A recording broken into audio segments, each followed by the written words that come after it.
The fourth episode of Business Proposal opens with Hari colliding with Tae-moo in the elevator. She swiftly turns around and covers her eye with a bandage.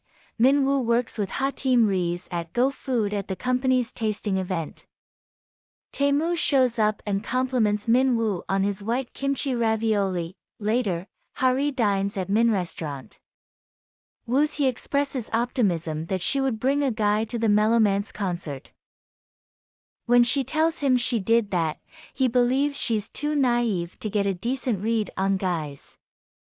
He wants to meet this guy, but she claims she can look for herself and that he should concentrate on his girlfriend. When Tae-moo and Song-hoon appear at Min restaurant, Hari crawls away to hide.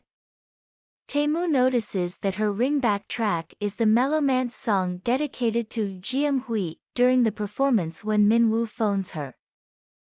Hari flees with young Seo, telling her afterwards that Tae-moo isn't as horrible as she feared. Young Seo wonders if her sentiments are more complicated than that. Tae-moo asks Min-woo at the restaurant how long he and Hari have been friends, 7 years, and if any of them has ever had affections for the other. The inquiry seemed to put Min-woo on the spot. Tae-moo recalls Jeum-hui telling him about her 7-year crush.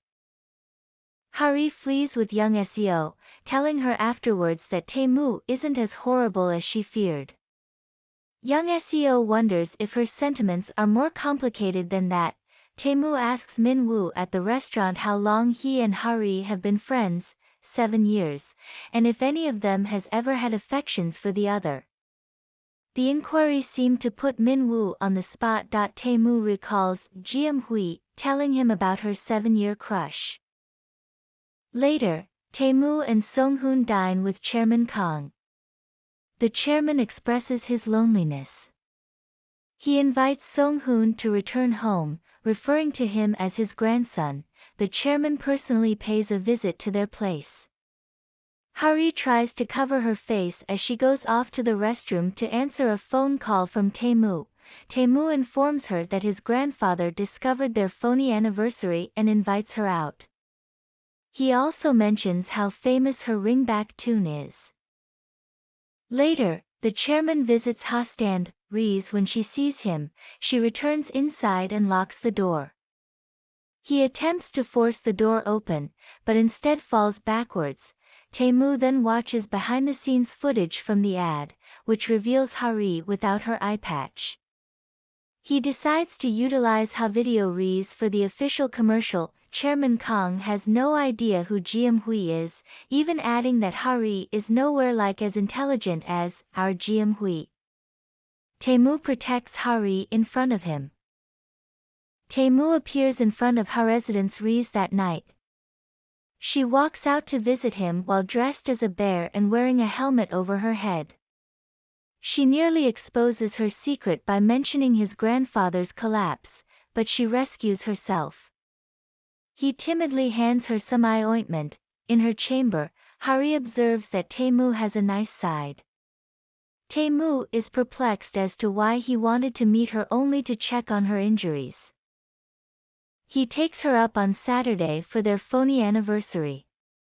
Tae-moo takes her shopping as part of his grandfather's attempt to recreate a scenario from his favorite TV program. In front of him, Hari models numerous clothes. He finishes up purchasing her an expensive gown that she cannot fit into.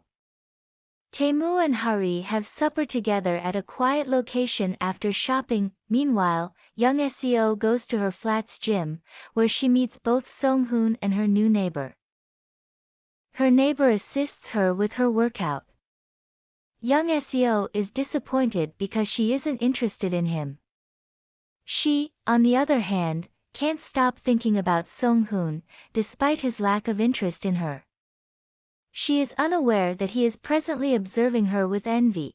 Song-hoon sees in the gym's washroom that his neighbor can read a clock from the opposite side of the room without his glasses. He's become distrustful of him all of a sudden. Young Seo is subsequently given one of his creations, a standing light, by his neighbor. He insists on the present, despite her discomfort. Ha-ri's clothing is extremely tight throughout their supper. When she bends down to pick up her handbag, the back tears. Tae-moo stands behind her as the cooks come out to congratulate them on their anniversary. Her shoe slips off as they walk outdoors. He puts it back on, warning her to be cautious. Fireworks explode in the sky above the Han River. Tae-moo comments to her that the fireworks are really gorgeous. He brings her home, and she assures him she had a good time on their fictitious anniversary date. He reiterates the remark, minus the fake qualifier. Tae-moo is smiling on his way home over their date. He discovers Ha-ri has left her wallet in his car. He returns to her location, contacting her but receiving no response. Min-woo arrives at the business at this point. Tae-moo is perplexed as Min-woo summons Ha-ri and she responds. As he opens the wallet to find the ID that Jeom-hui left behind, recognition sets in his eyes. Ha-ri is the owner. The episode concludes with him dialing Jeom number. Huey's Ha-ri responds, unaware that Tae-moo is only a few meters away.